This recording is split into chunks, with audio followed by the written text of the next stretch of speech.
Every country have a way they have built their economy to be sustainable for them, okay? Others have their economy built on tourism, others also have built it on infrastructure or natural resources, and some also have been hugely dependent on foreign investment, or should I say investment. Well, today we are going to discuss about Africa's largest direct foreign investment in Africa, okay? Guess how much your country have been receiving some foreign direct investment and how far they have gone about it, okay? And how best they have done to make their livelihood of its people or its citizens better.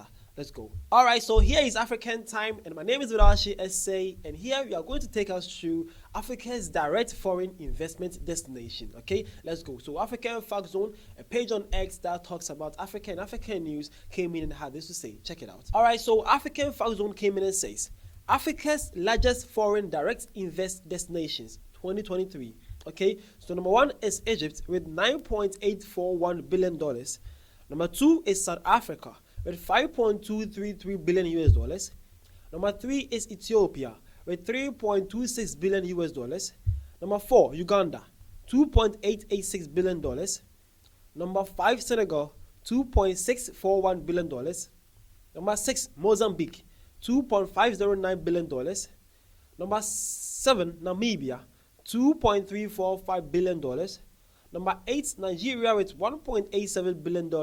Number 9, Cote d'Ivoire with $1.7 billion US dollars. Then lastly, DR Congo, $1.63 billion US dollars. Okay, so there you have it. Okay, these countries are Africa's largest foreign direct invest destinations. Okay, it's trying to say that these countries have received their highest foreign investment in the year 2023. Okay, so the economic calendar for 2023, these countries have had the biggest investment, which Egypt is topping that list with $9 billion, with South Africa being second with $5 billion US dollars. Okay, so all this amount of money was actually invested in this economy, and we hope it's actually making a good impact for its citizens. Okay, not just some cruel political people stepping on it and having some share in their pockets, but it actually have a good base on the economy of these countries. We hope that actually works and happens that way. Okay, we hope that.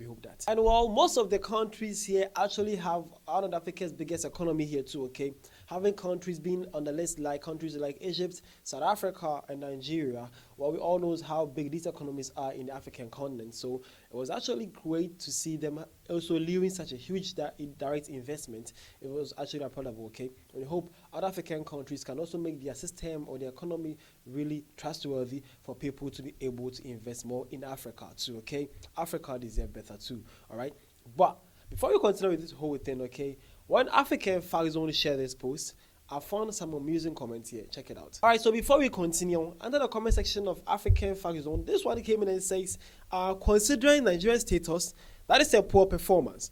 Yo, well, man also came replying to this Nigerian and says, the problem with Nigeria is that they think they have status. They live in an imaginary world until they realize that the better for them.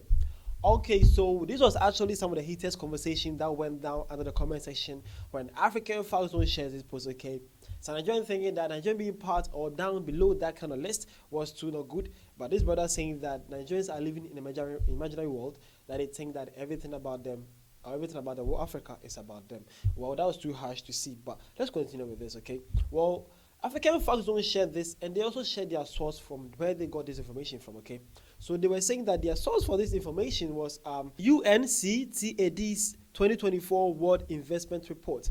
Okay, so this was actually done by the United Nations. Okay, so they have this report saying that Africa's direct foreign investments, making Egypt number one, then South Africa number two. Okay, then we came in down to Ethiopia being number three, and then Uganda being number four.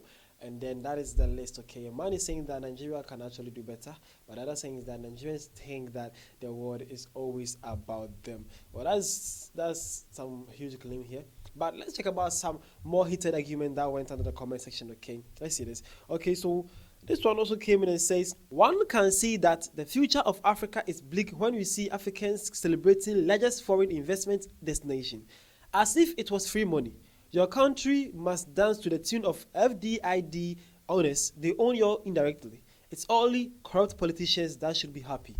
Okay, so this one is saying that it's too sad to see Africans actually jubilating and discussing about who have the highest foreign investment here, because man believe that all this is part of neocolonialism, okay, that we are actually still bought and we are never free from this, okay, because this investment was never free. Well, I'm hoping this investment is some kind of business investment though, but man actually have a point too. We should embrace and also talk about these things, but we should also be careful in the deals that we make with these foreign investments or these foreign companies, okay. Man have a point here, but I can say that now the world is a global village now. No need to be thinking about too much of neocolonialism though, but we cannot only survive with Africa alone. We still need the world towards survival also, because the more investment we get, we can also tune ourselves to be more industrialists, to also produce more things to outside the world, because even if Africa starts to be developing more of our own goods, we still need to export some too. Then who are we going to export to? These also people, okay. So I think I agree with people having business together, but it shouldn't have always be the case of neocolonialism or something more, or something about slavery or those things, okay. We actually need to do business with the other part of the world also, okay. So you have a point there, brother, but I also think I have a point here too, but I respect your decision. All right, so this one also came in and says, but these investments are for what and where? Like in Uganda, many youth are running out of the country to look for better opportunities, but you see Uganda showing up in fourth ahead of many big economy. I don't see anything here.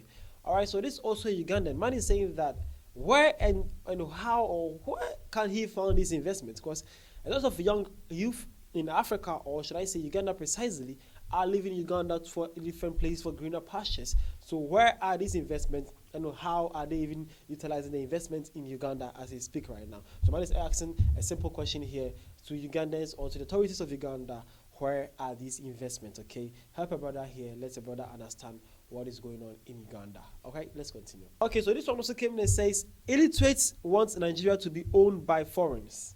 No, thank you. Nigeria investment will be superheaded by Nigerians. Now, Batista, we don't know what he do, they be our problem. Okay, so man is saying that most of you wish that Nigeria should be the highest investment in Africa from foreign investments. But man is saying that no, Nigeria will actually own themselves, and they are actually not much going to be dependent on anybody. Nigeria is for Nigerians. That's what Bro is also saying.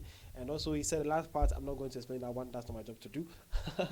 I'm not going to explain that one, sorry. And lastly, this one also came in and says, does this foreign investment benefit the African people or the companies taking advantage of the tax breaks that the corrupt politicians have given them? Just asking for a friend. Well, this one is also a serious concern here. Man is saying that, are we Africans actually enjoying from this investment that we are seeing here, or just that a tax, some kind of tax free by the corrupt politicians that they have given to these companies so that they can actually utilize us? Well, we hope for the better, okay, and then we hope that more of these investments can also be happening in 2024, but can have a good impact on Africa's economy, okay. That is the most important thing we are actually hoping for. So there is it. My name is Vilash say, and I was here to share with you Africa's largest foreign direct invest destinations, and then we have Egypt being number one on the list with 9.4 billion US dollars. 9.8 billion US dollars. Number 2 is South Africa having 5.23 billion US dollars. Number 3 is Ethiopia with 3.26 billion. Number 4 is Uganda with 2.8 billion. Number 5 is Senegal with 2.6 billion. Number 6 is Mozambique, 2.5 billion. Number 7, 2.3 billion.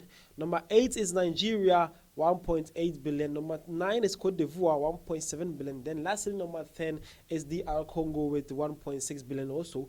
The source is UNCTAD's 2023 World Investment Report, okay.